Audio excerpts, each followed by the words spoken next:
Bạn đã nghe tôi nói rằng các phép tính của một mạng neuron đều được tổ chức theo một lượt truyền xuôi hoặc một bước truyền lan truyền xuôi. Trong đó chúng ta tính toán đầu ra của mạng neuron. Tiếp theo là một lượt truyền ngược hoặc một bước truyền lan truyền ngược mà chúng ta sử dụng để tính toán độ dốc hoặc tính đạo hàm.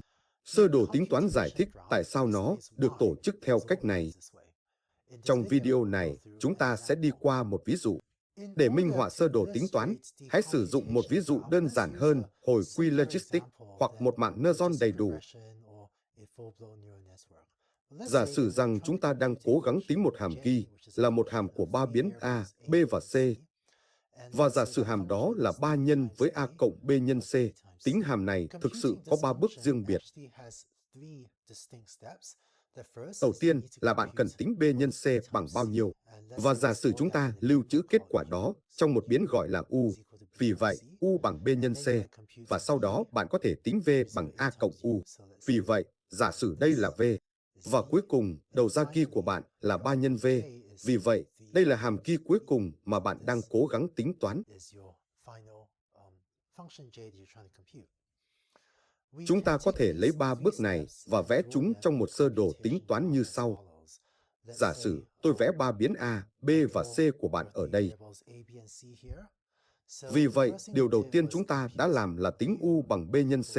Vì vậy, tôi sẽ đặt một hộp chữ nhật xung quanh đó, và đầu vào của nó là B và C. Và sau đó, bạn có thể có V bằng A cộng U. Vì vậy, đầu vào của nó là V. Vì vậy, đầu vào của nó là U mà chúng ta vừa tính cùng với A.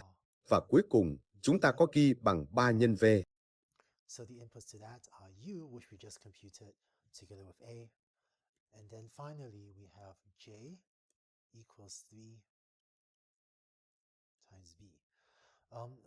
Vì vậy, như một ví dụ cụ thể, nếu A bằng 5, B bằng 3 và C bằng 2, thì U bằng BC sẽ là 6, V bằng A cộng U sẽ là 5 cộng 6 là 11, ghi là 3 nhân với số đó, vậy ghi bằng 33.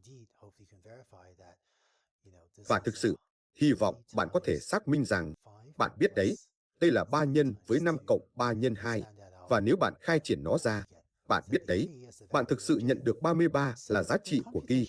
Vì vậy, sơ đồ tính toán rất hữu ích khi có một số biến đầu ra đặc biệt, hoặc một số biến đầu ra đặc biệt, chẳng hạn như ghi trong trường hợp này, mà bạn muốn tối ưu hóa. Và trong trường hợp hồi quy logistic, ghi tất nhiên là hàm chi phí mà chúng ta đang cố gắng giảm thiểu. Và những gì chúng ta đang thấy trong ví dụ nhỏ này là thông qua một lượt truyền từ trái sang phải, bạn có thể tính giá trị của ghi. Và những gì chúng ta sẽ thấy trong một vài slide tiếp theo là để tính đạo hàm. Nó sẽ là một lượt truyền từ phải sang trái như thế này, kiểu đi ngược chiều với các mũi tên màu xanh lam. Đó sẽ là cách tự nhiên nhất để tính đạo hàm. Vì vậy, để tóm tắt lại, sơ đồ tính toán tổ chức phép tính với mũi tên màu xanh lam này, phép tính từ trái sang phải. Hãy để đến video tiếp theo cách bạn có thể thực hiện phép tính đạo hàm ngược, mũi tên màu đỏ, từ phải sang trái. Hãy chuyển sang video tiếp theo.